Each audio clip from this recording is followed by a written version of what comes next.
a human being is not so human anymore. We have the ability to go in such a space if you're willing to suffer, and I mean suffer. Your brain and your body, once connected together, can do anything. I'm really good about being accountable about, okay, you need to be better here, you need to be better here, you need to overcome this, overcome that, and I do a good job of doing that. You talk about performance without a purpose. Mm-hmm. What's that? So, like, for instance, let's say you have no races. Let's say you have no classes, no nothing. There's no purpose in your life. You know, people need to have purpose to get up. They need purpose to perform. You need to get to a point in your life where there's nothing on the docket.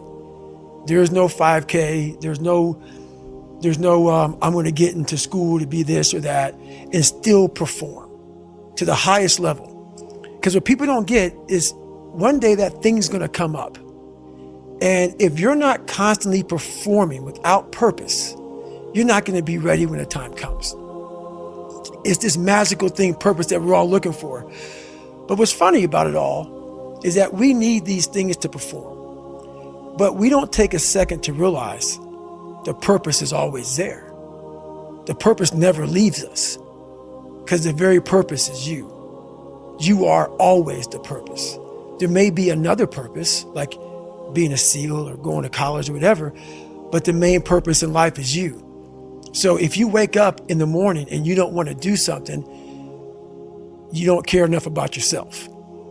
And that's what you need to really research is, man, why am I not doing this for myself? Because that is the number one purpose in life, is to better oneself. So that's the only purpose I need. So the reason I get up every day, even though there's no race or there's no school, there's nothing in front of me, is because I have pride in myself. And discipline is good too. But without a clear headspace, there's no discipline. What do you mean? So let's say we have a circuit breaker, okay? And I'm loading everything up to one circuit, just load it up.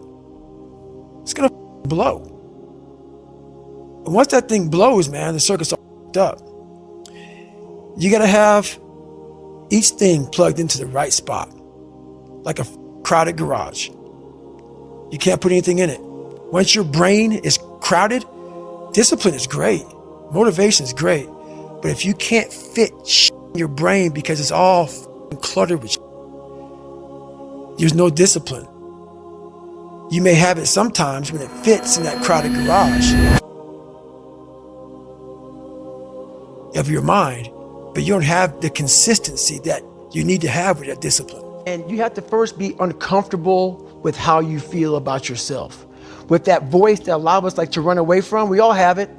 We all have that voice that's saying, hey man, you know, you're kind of wimping out right now. You're kind of being a little punk right now. But a lot of us say, okay, that's okay. It's okay to tell these little white lies to ourselves. So we first have to face the real you. The real me is David Goggins. The real me is a guy looking at you right now saying, I don't want to be on this show right now because I used to stutter as a kid. And I'm afraid of that. I'm afraid that here in a second, I'm going to start stammering and stuttering and the whole world is going to know that I have all these issues. But that's when I see right now, okay, Goggins, you got to go on this show. That's Goggins. Goggins is saying, okay, David Goggins, you're a punk. Life made you this way. We can't live like this. We can't live in fear. We can't live in judgment. We can't be afraid of what the people right now are looking at me saying about me. We cannot be afraid of that. That's Goggins. Goggins saying, all of you who don't like me, who don't want to, and that person then comes in. But you have to be David Goggins and say, man, I'm afraid of this. I'm here. Life made me this way here. I stutter. I have these issues with reading and writing, and I'm fat and I'm insecure. You have to face that in that dark room. In that dark room is who you are.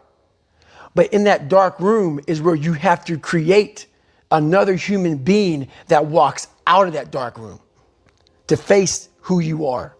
That's the only way you're going to get over all those things. You have to create someone else. Not like you have two different personalities. It is you. But you have to find strength in that visualization of almost me cracking out Goggins, like almost like that Superman cape, like I'm coming out a different person, a person that doesn't give a fuck about anything, who doesn't care about being judged, who knows I'm weak, who knows I'm afraid, who says, whatever you think about me, take it, whatever, I'm here. That's God. It's not my fault. Now I gotta go back and fix it though. Mm-hmm. So a lot of this isn't your fault, why you do some things you do, why you feel the way you feel. But no one's coming back to save your ass. You have to go back to where the started, wherever that place is for everybody, and have the courage to go back there and start fixing what broke you. Mm-hmm. And that's why I was like, hey, I'm up. I'm gonna go back and fix this stuff. You know what I'm thinking about right now? I gotta wake up tomorrow and do the same shit again. I gotta leave this interview and go stretch out for 2.5 hours. I hate that shit. I'm constantly callousing over my victim's mentality that I once had growing up. Every day you have to do this shit. Because why? When you stop doing it, you don't just maintain it. If you stop shooting a gun, you're not gonna be a great shot if you pick a gun up a year from now. The only way to keep from getting rusty is to constantly oil that machine. The machine is this. You gotta keep challenging it every day. So I started learning that if you start to change your mindset versus it being like, oh my God, this sucks, I became a professional bud student. So I wasn't gonna leave until I graduated.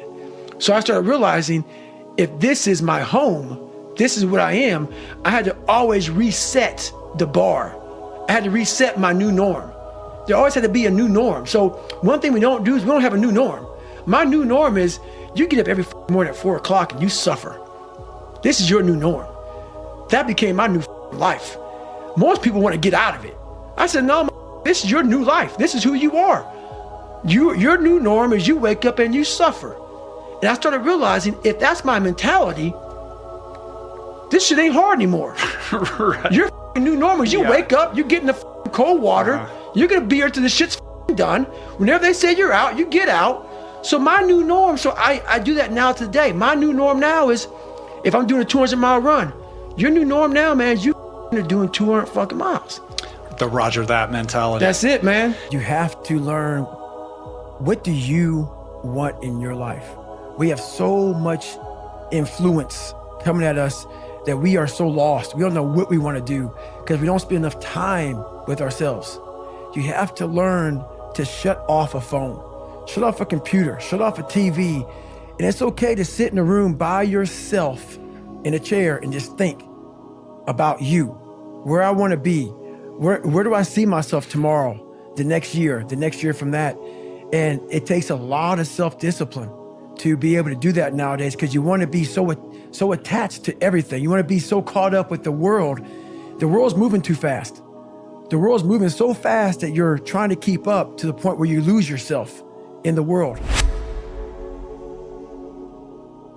So you have to take that time and go to that dark place in your mind and discover who you are.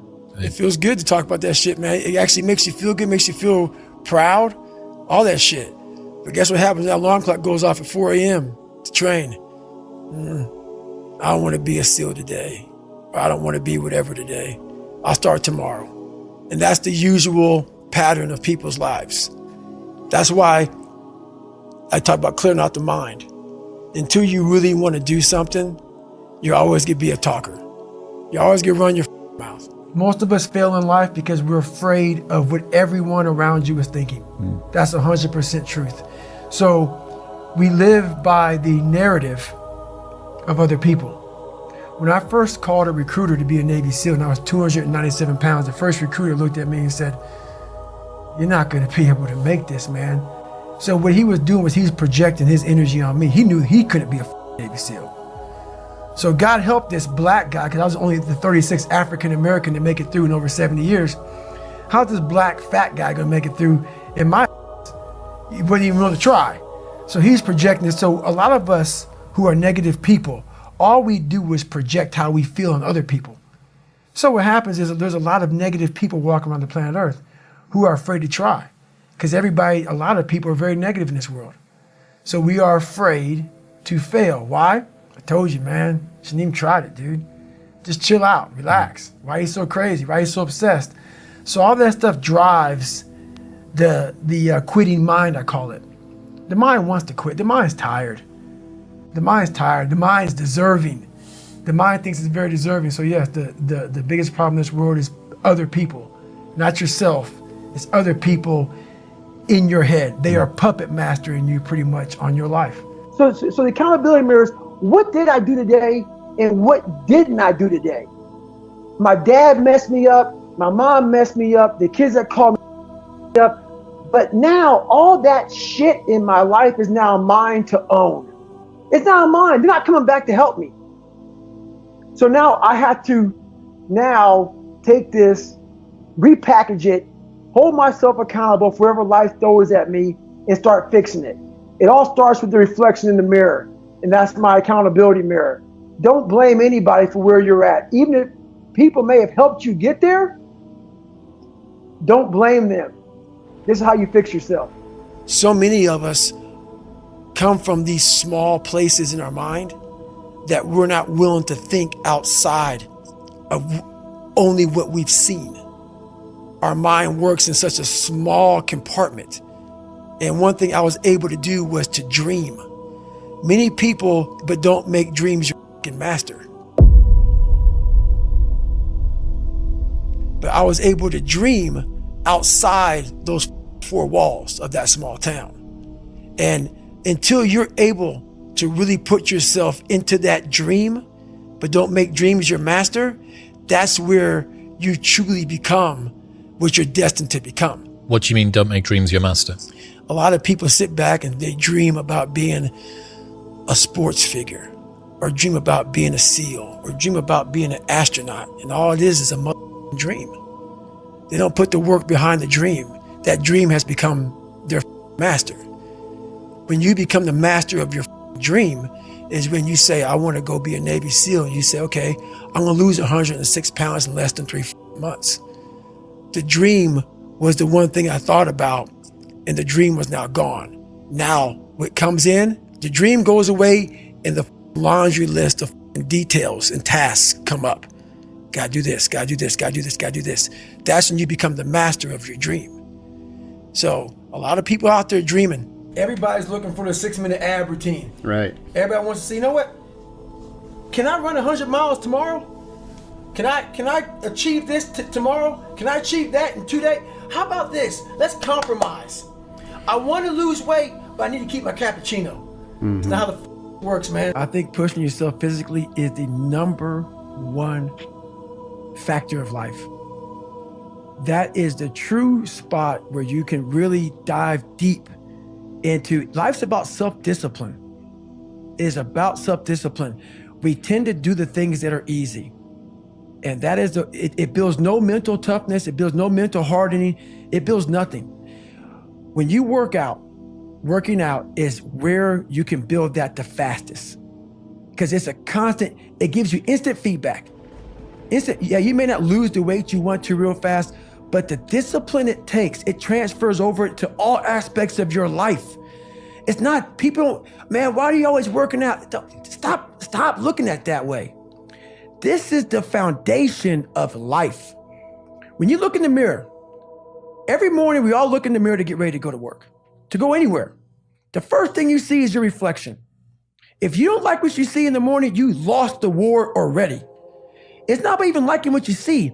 It's about looking in the mirror and you may start, man, I feel different. That reflection is not everything. It's a feeling you're supposed to get. So you have to, in life, once you leave your house, the war begins. In your house, you have some control. And that reflection in that mirror, you have to control that reflection in the mirror. That's how you start your day. If you leave your house feeling like, okay, I can fight. I've established the mentality to fight. And that all that comes from working out. It's not just from, you can't find that in the office. The first 5 hours of my day, I am very uncomfortable. First of all, every morning I get up and people think I love to run. I don't. That's why you do it. That's why I do it. And people don't understand the mentality. Oh, you have to love it, man. No. Running has changed my life because every morning I know I'm going to do it. If every morning you do something you don't like, every morning I'm going to do it for, and guess what? If I just ran for an hour a day is 24 hours, right? What percent is that? what's 1 hour over 20? Was that 4%? Yeah. A small percent. But anyway, that's why I know I'm at a high level, because I'm at not wanting to be uncomfortable. I put myself in the dungeon every day off jump. Out of bed, it starts. Shoes on. Out of bed. While most people lose the battle in the morning, like once you leave your beautiful house, the war starts. Nowadays, it starts before you leave home. The phone rings, social media's up, the world's attacking you. If you don't control what you can to build that armor, so in the morning time, what I'm doing is I'm building my armor. It gets broken every night. I get up in the morning time, I start to build the armor. Let's run, okay? Gotta do our push-ups, our sit-ups, our pull-ups. Gotta go to the gym, gotta do our stretch. Every morning I'm building. You do 1 hour in the morning of training? Oh no, in the morning time I do at least an hour and a half, and then I go to the gym. Of running? So that's running. Hour and a half of running. Yes. Then I'm in the gym, and then at nighttime, every night for the last 5 to 6 years, about 5.5 years, I've only missed 2 days of stretching for 2 to 3 hours. When I realized I had this voice, we all have this voice in our head, whether you believe in God or whatever the hell you believe in or don't believe in, whether you believe in yourself, there's always this voice in our head telling us different things. And the voice in my head, it kept on calling me like, you're just a man. You are a big man. You're scared of all this shit over here. You're scared of this big laundry list of stuff, man, because your dad beat you and this happened and this happened. All these things that happened in my life, I wasn't facing them. Even though I didn't cause a lot of them, they're mine to own now. Now, and the one thing that I really realized was for me to become a tough guy, and that's what I wanted to be. I saw myself as a very weak man. And for me to be hard and be tough, I had to start going over to that list, that scary list, to start facing that, because I knew over there I was going to find a whole new person. Because if I kept on doing the things that made me feel comfortable, I was going to continue being that same person I always was, the lying, insecure, fearful person living this nice, comfortable life of mine. So I just designed a very uncomfortable world for David Goggins. And in that world, I found a whole new different, that's where I created Goggins. So there's David Goggins and there's Goggins. I created Goggins in that world over there of mine.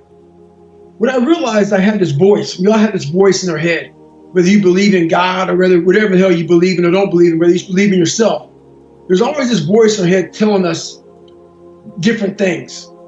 And the voice in my head, it kept on calling me like, you're just a man.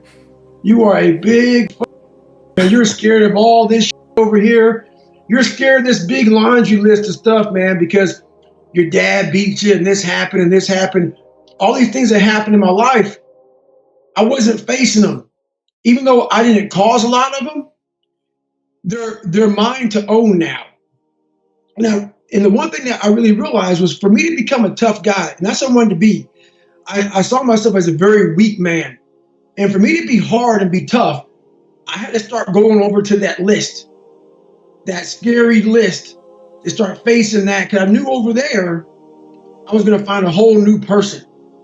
Because if I kept on doing the things that made me feel comfortable, I was going to continue being that same person I always was, the lying, insecure, fearful person living this nice, comfortable life of mine. So I just designed a very uncomfortable world for David Goggins. And in that world, I found a whole new different, that's where I created Goggins. So there's David Goggins and there's Goggins. I created Goggins in that world over there of mine. People who are listening to this understand I'm not just some good animal at all. So I actually care and I love and I'm compassionate and I'm all these things that people say, oh my God, this guy, what's wrong with him? God has to put some people on this earth to protect this planet. I happen to be one of those people. So Merry Christmas. You have to have a different mentality to do that. But I also realize when I'm speaking to people that I love and people who need my help, I can't just say, take an SIU pill with a can of hard. With the SIU pill is a suck it up pill. You have to talk to people and you have to be able to be compassionate about what they're going through. And you have to know, I've been through a lot. And I know what people, I've been through almost every situation that a lot of people can go through. So I have compassion for what they're going through. But with that being said, since I've been through a lot, I'm gonna give you compassion for a second, for a few seconds, for a few moments, for maybe a few days. But at the end of the day, we're gonna change that and we're gonna overcome it. So that's how I do that. You know, I'm gonna feel sorry for you for a little bit. Not feel sorry for you, I'm gonna let you feel sorry for yourself, because that's a natural process of life. But after that, we're gonna figure out how we can destroy the evil beast, which is us. So many of us come from these small places in our mind that we're not willing to think outside of only what we've seen. Our mind works in such a small compartment. And one thing I was able to do was to dream. Many people, but don't make dreams your fucking master. But I was able to dream outside those four walls of that small town. And until you're able to really put yourself into that dream, but don't make dreams your master, that's where you truly become what you're destined to become. What do you mean, don't make dreams your master? A lot of people sit back and they dream about being a sports figure, or dream about being a SEAL, or dream about being an astronaut. And all it is a dream. They don't put the work behind the dream. That dream has become their master. When you become the master of your dream is when you say, I want to go be a Navy SEAL. And you say, okay, I'm going to lose 106 pounds in less than 3 months. The dream was the one thing I thought about, and the dream was now gone. Now, what comes in, the dream goes away, and the laundry list of details and tasks come up. Gotta do this, gotta do this, gotta do this, gotta do this. That's when you become the master of your dream. So, a lot of people out there dreaming. Everybody's looking for the 6-minute ab routine. Right. Everybody wants to see, you know what? Can I run 100 miles tomorrow? Can I achieve this tomorrow? Can I achieve that in 2 days? How about this? Let's compromise. I want to lose weight, but I need to keep my cappuccino. It's not how the works, man. I think pushing yourself physically is the #1 factor of life. That is the true spot where you can really dive deep into. Life's about self-discipline. It is about self-discipline. We tend to do the things that are easy. And that is, it builds no mental toughness. It builds no mental hardening. It builds nothing. When you work out, working out is where you can build that the fastest. Because it's a constant, it gives you instant feedback. Yeah, you may not lose the weight you want to real fast, but the discipline it takes, it transfers over to all aspects of your life. It's not, people, man, why are you always working out? Stop looking at it that way. This is the foundation of life. When you look in the mirror, every morning we all look in the mirror to get ready to go to work, to go anywhere. The first thing you see is your reflection. If you don't like what you see in the morning, you lost the war already. It's not about even liking what you see. It's about looking in the mirror and you may start, man, I feel different.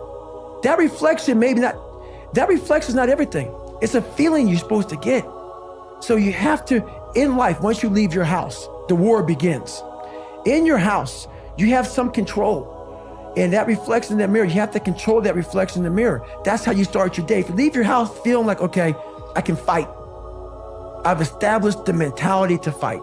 And that all that comes from working out. It's not just from, you can't find that in the office. All I put in my mind was, let's not quit yet. I'm gonna quit, but not yet.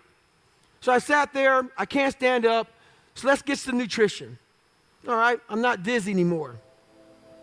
Let me clean this crap off me, okay? I need some food. I'm gonna quit after I eat a peanut butter and jelly sandwich. All right, but not yet.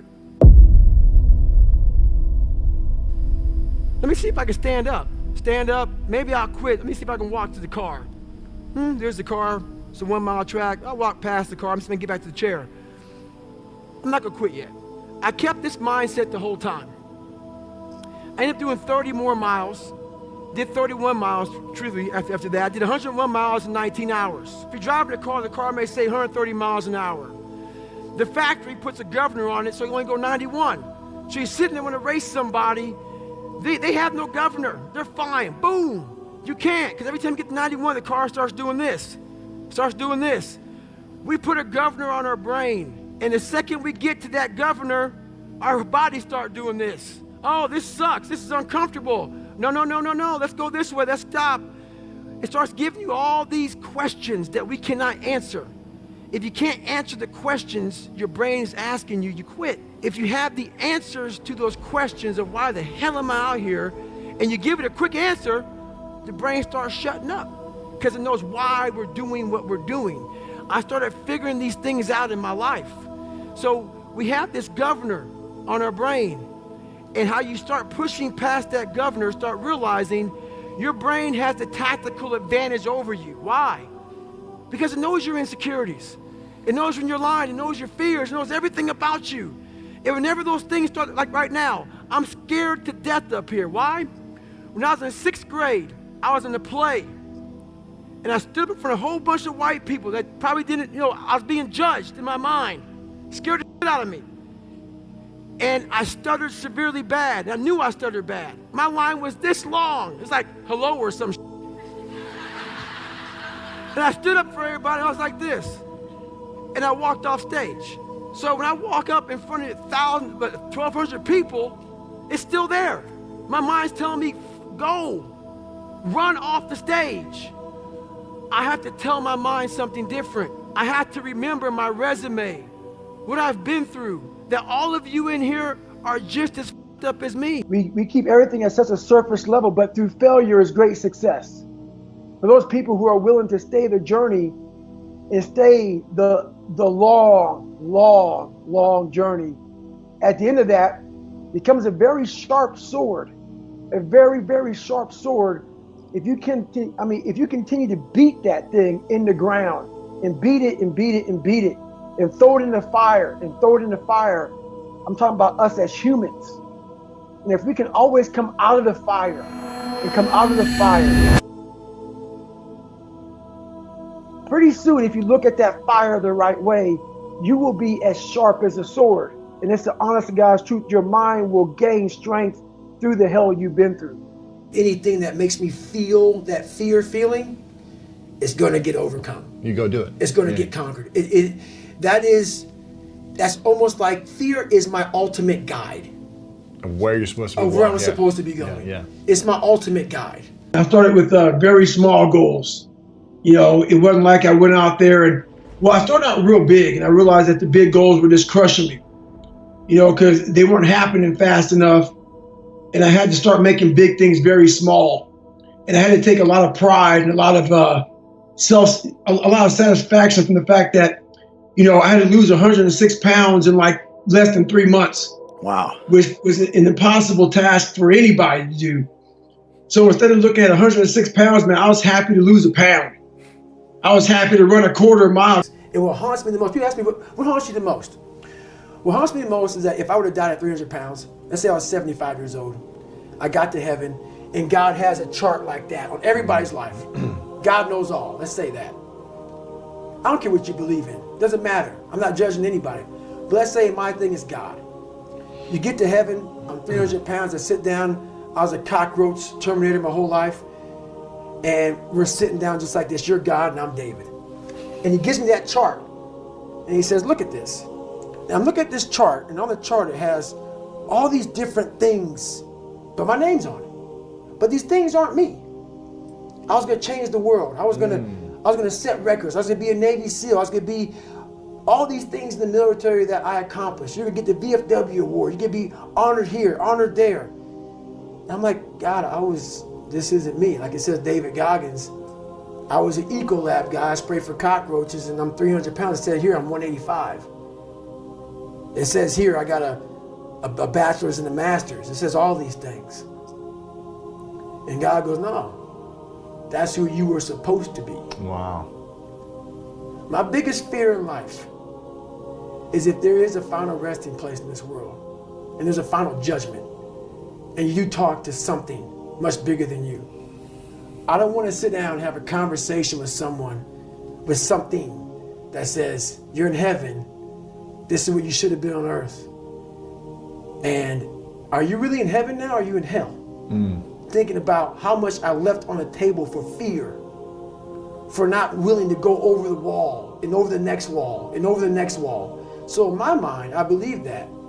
And God knows all. At least I believe that.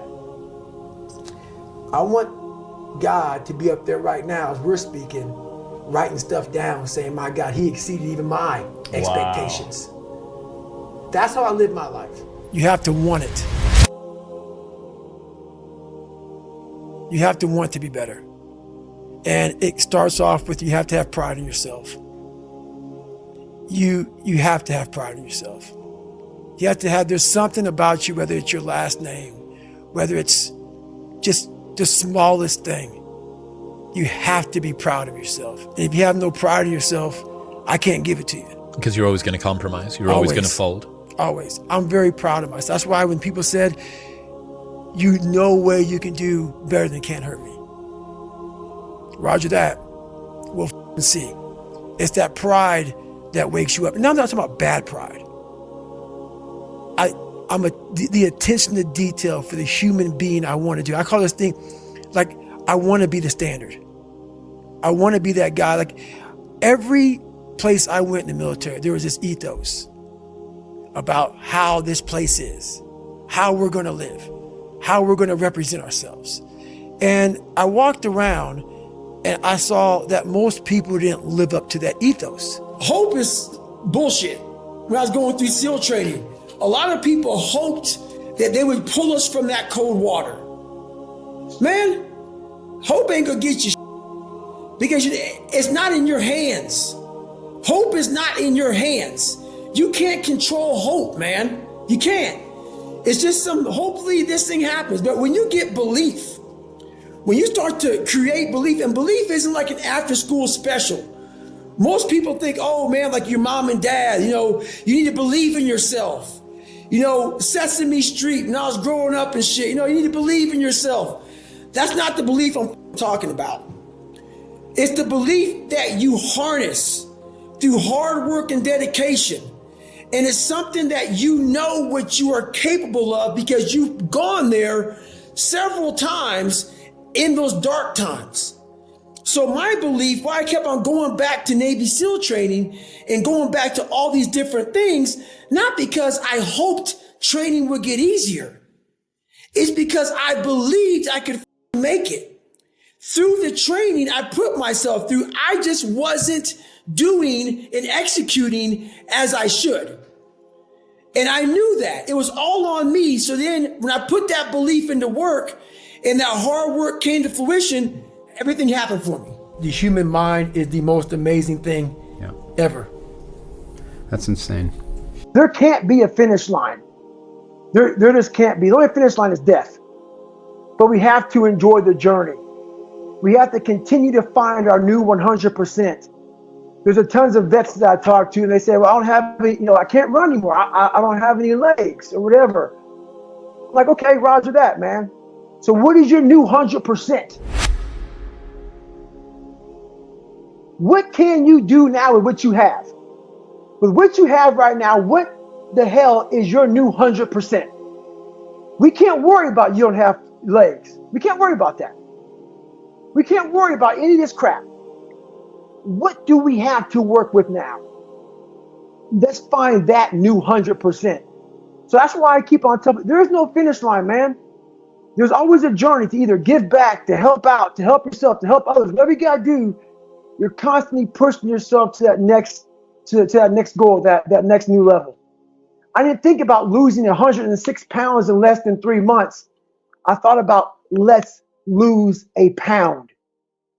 Like most people having that kind of daunting task in front of me, it's just not coming off fast enough. I quit. I'm done. Versus looking at all the small, great accomplishments you've done on this journey, taking that, rebottling it, you have to rebottle these accomplishments as more fuel. So the accountability mirror is just that. I had these sticky notes all over my mirror as, okay, today, I'm not losing 106 pounds. Today, I'm burning 3,500 calories today, which is a pound. That's what I'm doing. Today, I will accomplish this goal. And I didn't put the 106 pounds up there.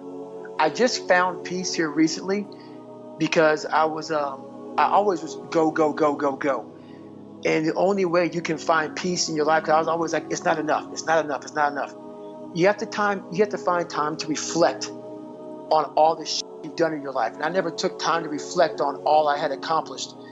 And just since I retired from the military, you have a lot of time to sit back and say, wow, man, I made something out of nothing. And you get a chance to reflect, and the peace that comes over you is truly amazing. I wanted to change from being a weak guy to a guy that can be put in a hellstorm and come out surviving it. Once you figure out that you're in a race amongst billions of people that live in this world, you're in a race by yourself. You have a purpose, and it's your purpose, not everybody else's purpose. It is your purpose and only your purpose, and it's your race. So then you're like, hey man, I'm doing my thing. I'm doing it the best of my ability. What's next? There's no longer these small increments to get through life. Because once you figure out why you're here, it just becomes a process. If I can start the hardest training in the world, broken, and graduate. So my mind fed off of that. You are now, from the weakest man, you are now the hardest man to ever live. If you can do this. If you can do this. Life is one big mind game. And you're playing it with yourself. Is it true? I don't care. It got me through the hardest training, starting out broken. Where most people quit, I had just started. Wow. And when you take that mindset and you learn to flip that around, that's what made me powerful. And my body followed.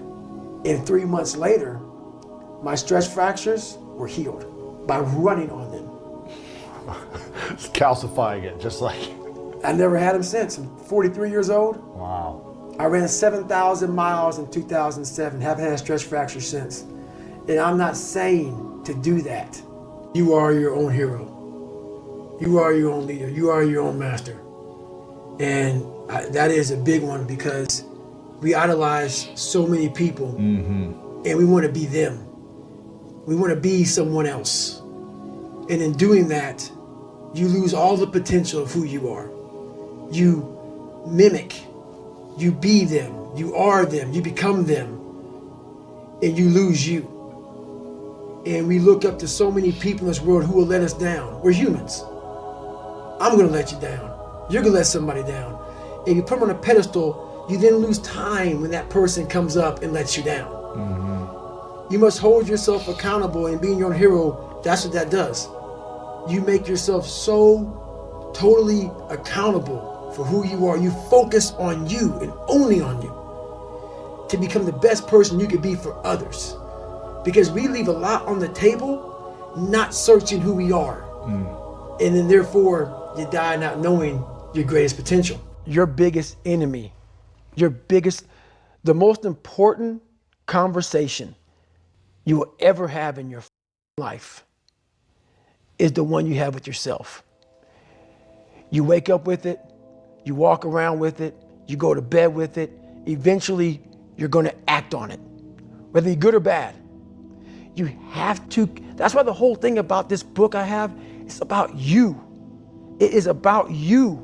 It's strictly about you finding who you are. So many people die, live 100 years, never know who they are. Never know who they are. You have to look in that mirror and know there's so much more in here, man. Because I could literally right now be a 300-pound guy spraying for cockroaches still to this day if I did not look in that mirror and say, there has to be more to this. This can't be it. And then willing to go into it, dive deep into it, and give all I have to find it. So that's what all that's about. And he says, you have less than 3 months to lose 106 pounds. I'm like, that's fucking possible. So that was my mindset. But I was like, hey, I can't have that kind of mindset. So I went to the dungeon and started using all my insecurities as strength. Instead of looking at being bullied and my dad messing me up and all this stuff like that, I looked at it as, who could have survived all this? and still be here with the opportunity to go into Navy SEAL training. And so I started using all these negative things and started flipping everything on top of his head.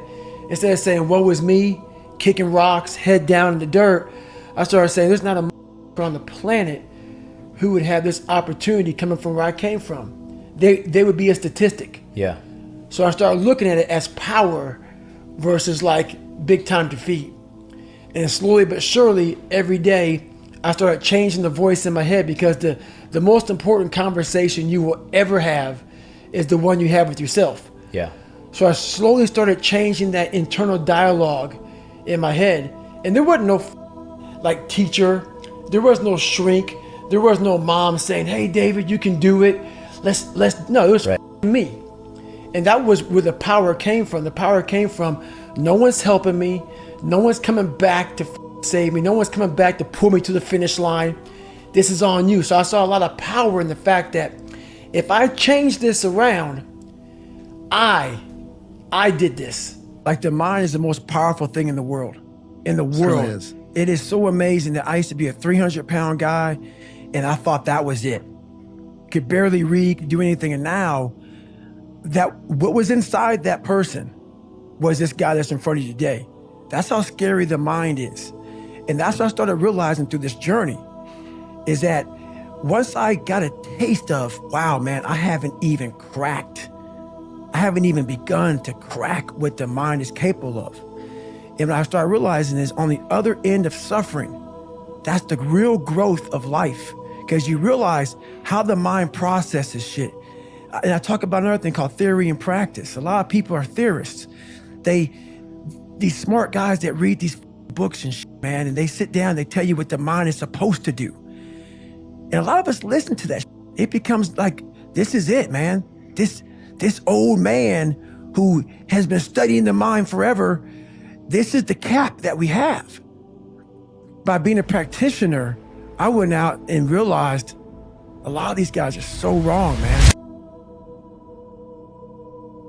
The mind has capabilities that are so unknown, and I found that through suffering. And there's a whole nother world on the other end of that. I'm a guy who wants to make people better. For people to get better, I have to continuously get better myself. For me to do that, I can't just say, oh, I have this resume, the resume is there forever, I'm good. I have to cap my success, because for me to help people out, I can't just say I did it once and I'm good. I have to continue to reinvent the wheel of the mind and figure out more and more ways for you to pull. Because if I have a cookie cutter message, it may hit 5 people out of 25. You just failed. My message needs to be in a way where I can hit all 25 people. It needs to be broad enough to where all 25 people may not like the message, but they're getting something from it. And that is evolution. You must continue to evolve. And you don't evolve, for me, in my job, unless I cap myself somewhere and say, okay, you made this much money, get back to work. It's time to get back to work. Stop hearing yourself talk. Get off the podcast. Don't be on social media too much. Cut out all the noise. Get back to the mental lab, because that's where the knowledge came from. So for me, I must cap myself so I can come back with better, more unique knowledge versus all that cookie cutter knowledge that's out there. That's why people buy the books I have, because it's not cookie cutter. It's real knowledge. The little sickly kid. And it's funny how when people hear my story now, they want to put a title on me. Like, I'm superhuman. Yeah, like you had some special skill or capability. And I love it, because basically it makes you feel better by putting a title on me. Right. You can do it too.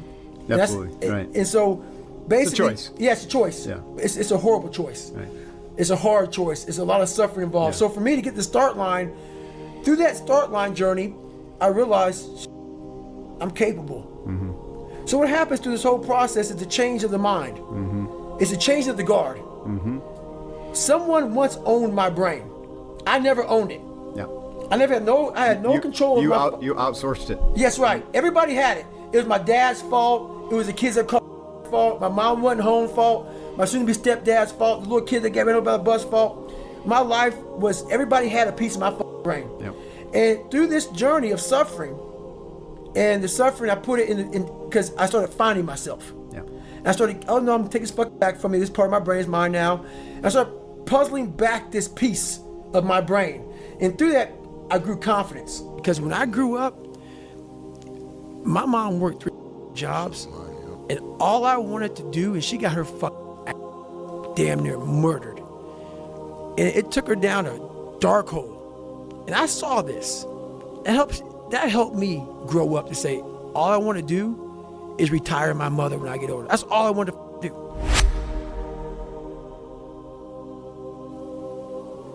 And thank God I did that.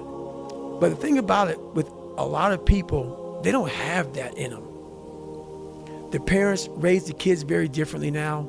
So the kids don't have that sense of self. And I believe in self-discipline, self-pride, self-motivation. No one has that self anymore. That self is gone. So that driving force that tells you, I have to do this. I was hurt, man. Like literally, I had to overcome so much those first 26 years of my life. And I still do every day today. You know, it's not over. But the mentality of can't hurt me is just that. No matter what's in front of you, man, you have to face, you have to confront, you have to overcome and move forward. So my father, you know, some of the kids that bullied me, my learning disabilities, all these things I went through in life, stuttering, you know, has so many different issues, failing and failing and failing, I had to overcome them, or they would have overcame me. You believe that you can do anything you can, but it's gonna take you failing. I mean, I never blamed God or anybody for my misfortunes. I never did. I may have felt sorry for myself, but I didn't say, oh man, why me? Why this? Why that? I always knew in my mind that I was put here on this earth for a journey. And this is obviously part of my journey, but I have to beat this fucker.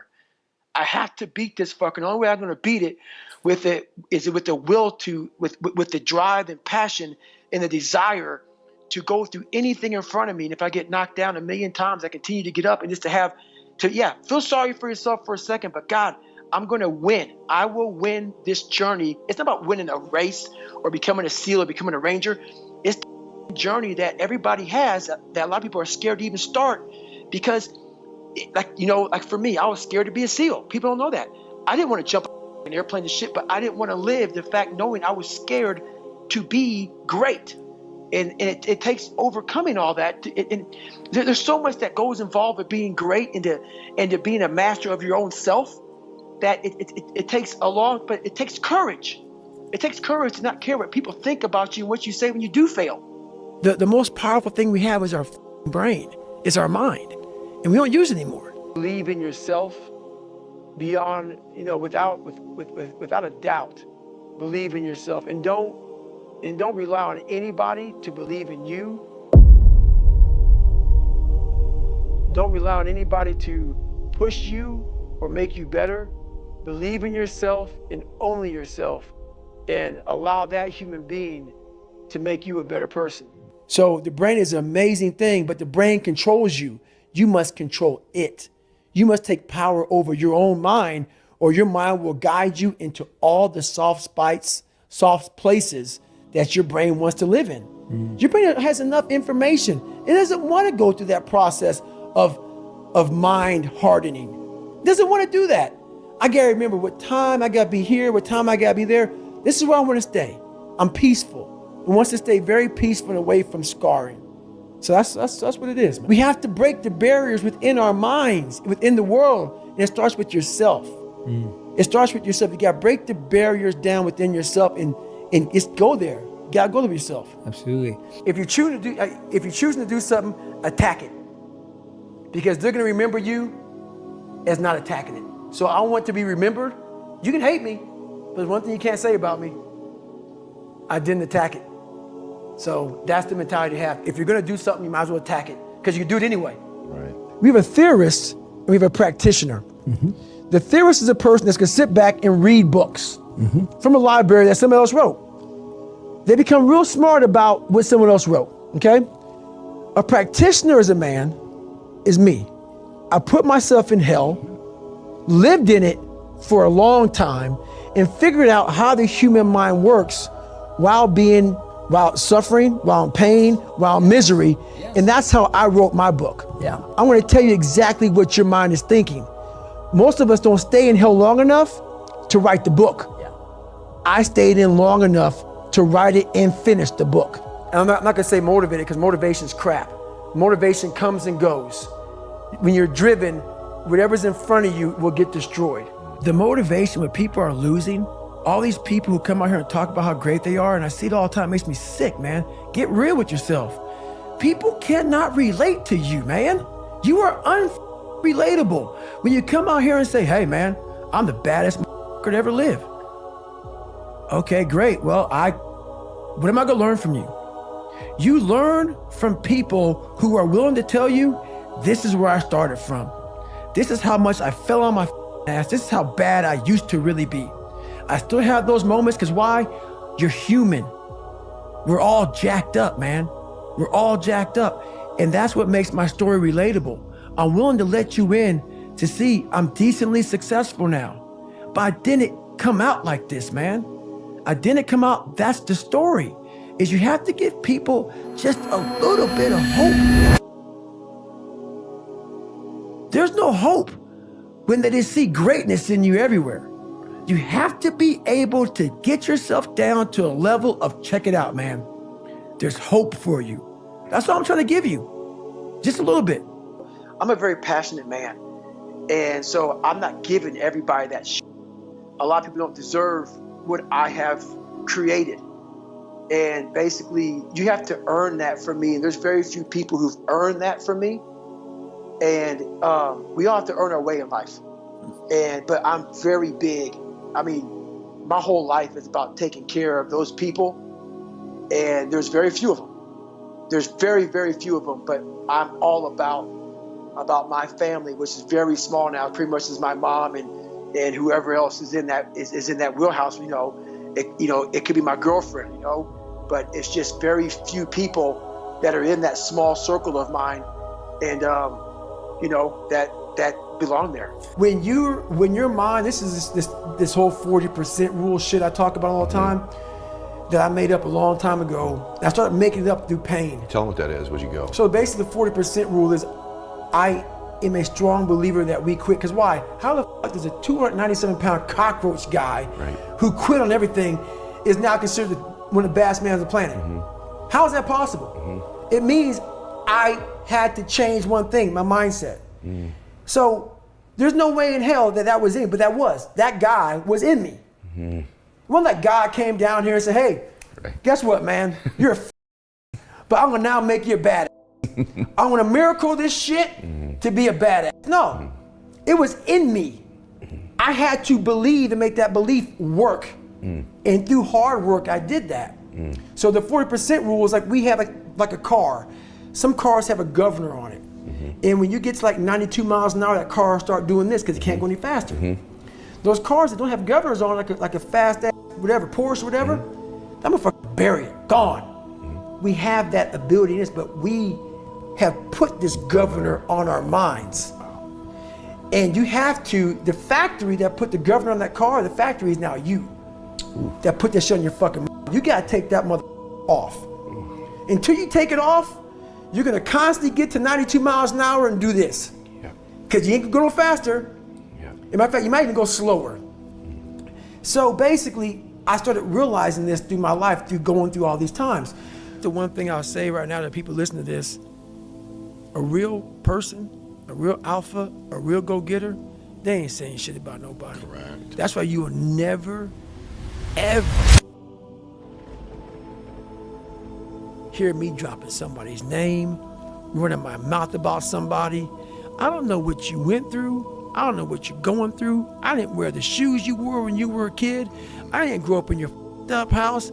I didn't have your up family. I don't know shit about you. So guess what I do? Shut the up. Because real men don't say shit. Because first of all, we're too busy trying to grind and be better. Correct. Second of all, unless we know what we know, we shut our mouths. But nowadays, there's not many real men who live by that creed of like, You know, if you're on social media running your mouth and shit, you're just a Correct. you're honestly, and that's not me trying to be some after school special shit. You really are. Real men ain't doing it. Real men don't care about that gossipy bullshit. Get to work, man. So attacking is not like, oh, I want to win this or win that or be the best. The best is I'm running against myself in everything I do, and that's what I attack. I attack myself. I'm always questioning myself. I'm always holding myself accountable. Let's say you win every second but one. You lost. It only takes 1 second for you to lose the whole thing. So the 1 second decision is just that. You're in a situation where life is sucking. Let's say you're in extreme cold water and your life is flashing before your eyes. Every time that wave goes over your head, your thought process is, I gotta get out of this water. And you're in Hell Week. And you're hour 1 of 130 hours. It's all fun and games, okay? Because at the beginning of Hell Week, the guns are going off. It's like a pep rally. So you're hyped up and your boys are linked arms and you're getting sprayed. And it's like a pep rally. The instructors are yelling at you, bombs are going off, concussion grenades, blanks from N60s. Yeah, hoo-yah, yeah, motherfucker, yeah. But then what they do is they shut that shit off. They shut it off.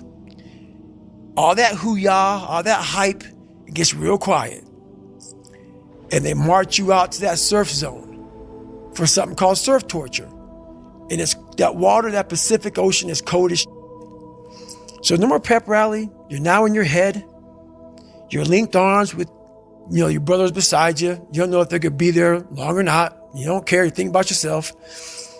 You lay back and that first wave hits you. Your mind goes straight from hour 2 all the way to hour 130. You can't process 5 days of this shit. You're now in I gotta get out of here. You're in fight or flight.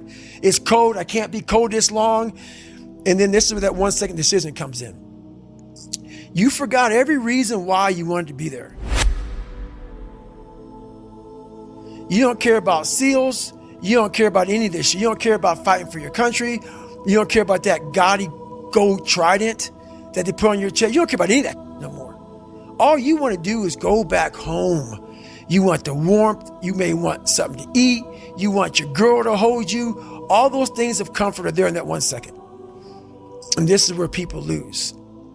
So what I do in that 1 second, because we all think about quitting, it's hard. But what you have to do in that 1 second is hard to process information during pain. Because that pain takes over and you can't think rationally. You're thinking about fight or flight, save yourself.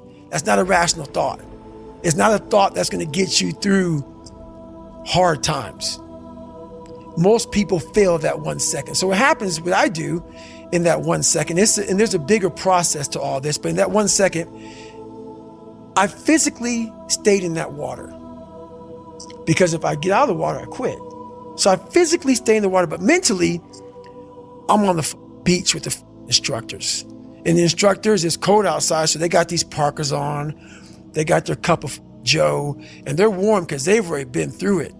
So now it's your turn to go through it. So mentally, I get back with them. I'm still in the water physically, but mentally, I'm back with them. I'm chilling. I got my parka on, and now I'm thinking logically because I'm warm now. Mentally, I'm warm. I've taken that 1 second. Let's not quit yet, Goggins. Let's think about your options. Where are you going to end up if you quit this shit? Where are you going to go? What are you going to say to yourself? Because you know you're going to get warm. The second you get out of this water, you're going to take a shower and you're going to be warm. And in 5 days, you could be out. So I start thinking logically. I calm my brain down because your brain just wants to get the fuck out. Ring the bell, put your helmet down, get warm, and then you're really fucked. And these are the things you have to think about in the 1 second decision. So that's what that's all about. It's about gaining control of your mind, putting things back in the proper perspective, and then saying, I really do want to be here. And I'm going to have a bunch of these 1 seconds through this 130-hour journey. And I have to learn to control these, because if I fail one of these 1 seconds, I will not be a SEAL. I will not be a doctor. I will not be a lawyer. I will not be whatever the fuck it is. So that's how important that 1 second decision is. It's all about your mind takes control of you,